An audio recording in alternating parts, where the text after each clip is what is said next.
Vocês já pararam para pensar que as plantas são a principal fonte de alimento para bactérias, fungos e animais de pequeno e grande porte, e que mesmo assim a gente vive num mundo que é dominado por esses organismos vegetais? Isso significa que, com certeza, as plantas estão conseguindo se defender bem do ataque por esses inimigos. E no vídeo de hoje a gente vai começar a falar sobre defesa em plantas.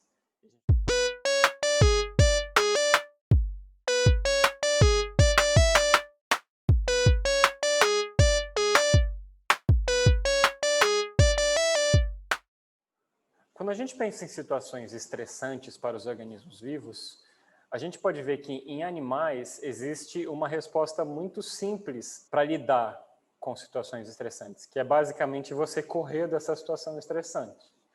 A gente está olhando aqui um leão caçando uma zebra, essa zebra está numa condição estressante porque ela está sendo caçada e ela está basicamente correndo daquele animal. O leão também está numa situação estressante, ele está com fome. Para solucionar essa situação, o que essa leoa está fazendo? Ela está correndo atrás de comida. A gente pode se desprender dessa situação de caça e caçador aqui. Um leão, se tiver numa mata que está pegando fogo, pode correr daquela mata que está pegando fogo.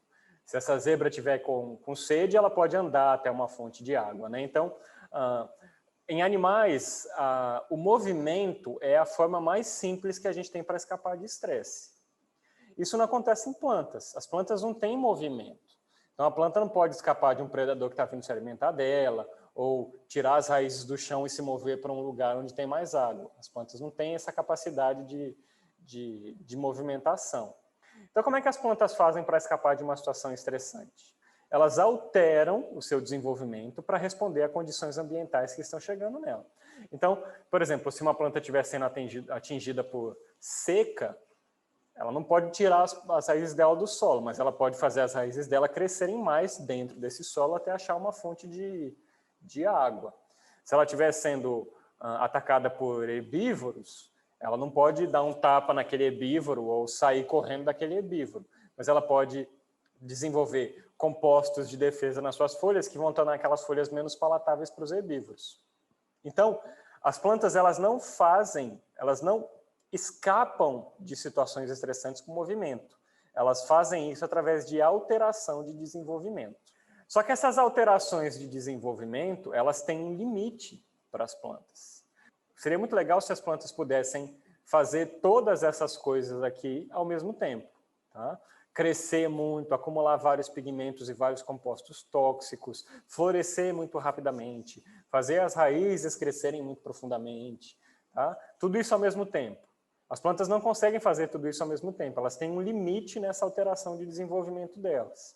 E esse limite é justamente a disponibilidade de recursos disponíveis para essas plantas.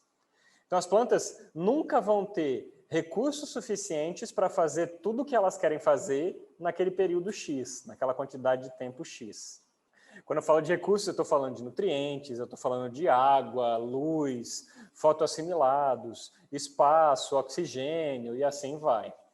Então, veja bem, vamos colocar isso aqui de uma forma mais lúdica. Imagina que isso aqui é um quadro de recursos para uma planta e ela está gastando aqueles recursos com processos de desenvolvimento dela. Alguns exemplos de processos eu estou mostrando aqui nessa figura. Aí vamos supor que um inseto começou a atacar essa planta. Ela vai precisar ativar mecanismos de defesa. Mas veja que ela não tem recursos para fazer isso, ela não tem como ativar um processo de defesa, sendo que o quadro de recursos dela está todo ocupado. Então, o que essa planta vai ter que fazer? Ela, para encaixar esse processo de defesa dentro desse quadro de recursos finito, alguma coisa vai ter que perder, alguma coisa vai ter que sofrer com a ativação desse processo. Então, nesse caso, nesse exemplo fictício que eu estou dando aqui, foi expansão foliar. Esse processo que vocês viram acontecendo aqui é o que a gente chama de trade-off, ou de uma penalidade. Toda vez que você investe recurso em um processo, na ativação de um processo, isso vem às custas de desativação de outro processo. Tá?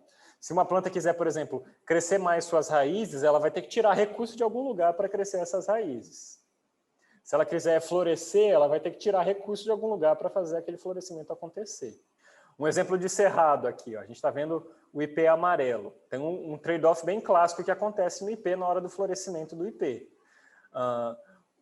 Quando o IP está florescendo, o que ele faz é tirar recurso de folha para investir em processo de florescimento. Por isso que geralmente a gente não vê IP florescendo com folhas ao mesmo tempo. Tá? Esse recurso para o florescimento vem de remoção de recursos de folha. E não só recursos a nível de nutrientes e fotoassimilados e carboidratos. Esses recursos vêm também na forma de espaço, né? Porque essa floração do tipo Big Bang, que é essa floração explosiva que a gente tem nas bignoniáceas, ela vai necessitar de espaço. E nesse caso, o espaço vai ser utilizado, o espaço vai ser considerado como um recurso aqui também, né? Então, o espaço que as folhas estavam utilizando, esse recurso, o espaço, agora vai ser passado para as flores. O conflito ou trade-off mais impactante que a gente tem a nível de desenvolvimento para plantas é o trade-off entre crescer e defender. Esse trade-off indica para a gente que quando uma planta está investindo recursos em processos de crescimento, isso vem às custas de processos de defesa. E quando ela está investindo recursos em processos de defesa, isso vem às custas de processos de crescimento. O que foi descrito lá em 1992 pelo Daniel Hermes e pelo William Madison como o dilema das plantas, crescer ou defender. Então as plantas, elas durante o seu desenvolvimento, durante o ciclo da sua vida, elas vão ter que lidar com esse conflito. Quanto que eu vou investir para crescimento às custas de defesa e quanto que eu vou investir para defesa às custas de crescimento? A gente já sabe hoje que plantas que se defendem muito não são plantas que crescem muito bem, e plantas que têm crescimento acelerado são plantas que geralmente não conseguem se defender bem de ataque por pragas e patógenos. Essa imagem indica para a gente esse paradigma entre crescer e defender na visão de um fluxo de recursos. A gente tem aqui um pool de recursos, um pool energético para as plantas, e esse pool energético vai ter que ser dividido entre processos de crescimento e defesa. Quanto mais você investir em um, menos você vai ter para o outro. Em termos fisiológicos, ecológicos e agronômicos, esse é o trade-off mais impactante que as plantas vão experimentar durante o seu ciclo de vida. Vamos dar uma olhada nesse trade-off a nível metabólico. A gente tem aqui o metabolismo central do carbono, então essa planta incorporando CO2 da atmosfera através de fotossíntese.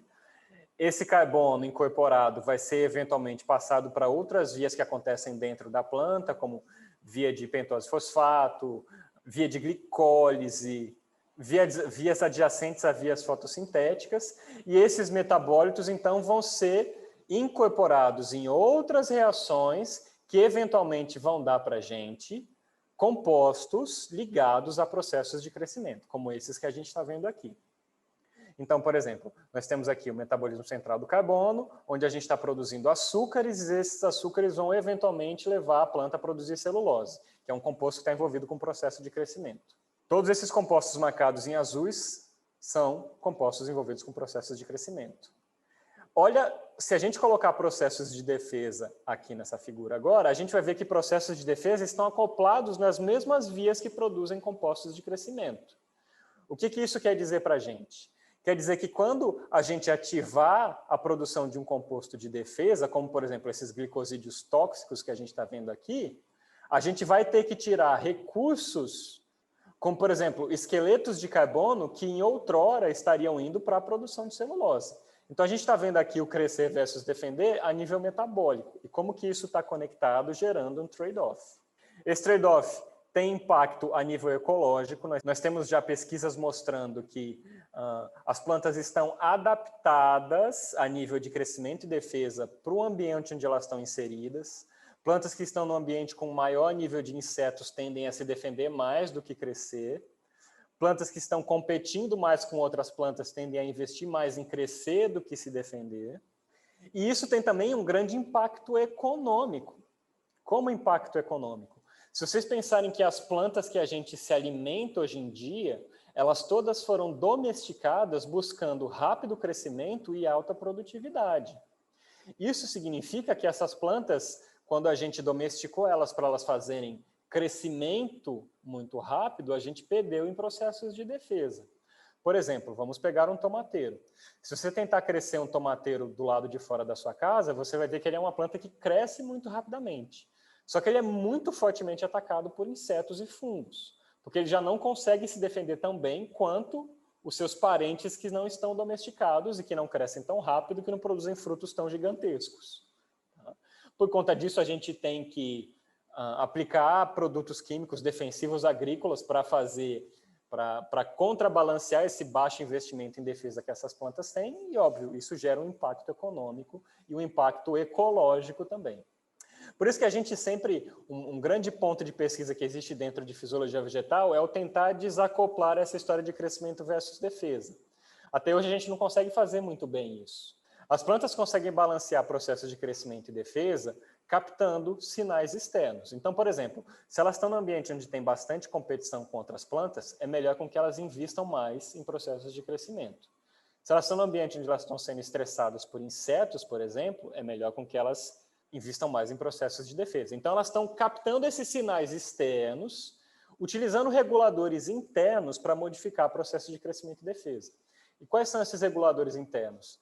Os hormônios vegetais, que já discutimos várias vezes aqui nos nossos vídeos. Então, nós temos hormônios que estão basicamente associados a processos de crescimento e hormônios que estão associados a processos de defesa. Tem um hormônio chamado de ácido jasmônico que parece ser o grande modulador do dilema das plantas. Por quê? Porque ele parece ser o grande controlador entre processos de crescimento e defesa. Com isso em mente, o ácido jasmônico vai se tornar o nosso tópico da próxima aula, quando a gente vai começar a conversar sobre o sistema imune das plantas. A gente vai ver como é que as plantas conseguem se defender do ataque por inimigos e como que é o ácido jasmônico que vai indicar para elas quando que elas têm que crescer e quando que elas têm que se defender. Eu vejo vocês no próximo vídeo. Tchau, tchau.